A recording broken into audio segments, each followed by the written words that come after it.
Merci Hubert. Merci d'avoir pris l'exemple de la force de dissuasion, parce que je crois que c'est un très bon exemple de souveraineté. Effectivement, on ne peut pas partager le fait d'appuyer sur le bouton.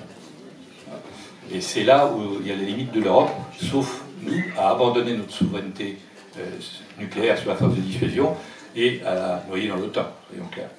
Mais M. Védrine est mal placé pour dire ça, lui qui a approuvé le maintien de la France dans le commandement intégré de... Il ne faut pas qu'on perde trop de temps, mais la question qui m'a été posée par Hollande, c'est après que la décision était prise. Si on m'avait demandé mon avis avant, chaque fois que je donnais mon avis avant, j'ai dit c'est pas une bonne idée de revenir dans le temps, d'autant qu'on a trouvé des modes de coopération très faciles.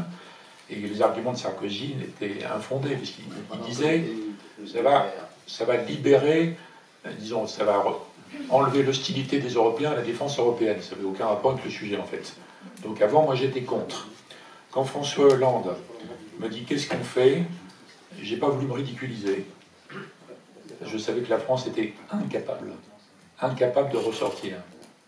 Elle n'en avait plus les moyens, plus la capacité mentale.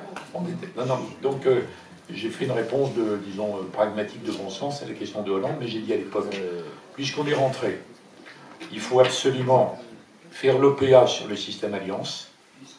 À l'époque, Obama était très cool sur le sujet, pas du tout autoritaire ni despotique, et on a raté un truc dans le premier mandat d'Obama.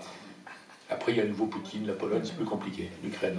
Donc on aurait pu, à mon avis, refaire un système d'alliance très affaibli, une sorte de pôle européen, si on avait joué cette carte.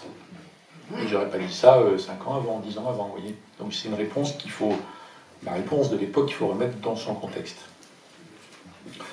Anne-Marie, on va parler bien sûr de l'Europe.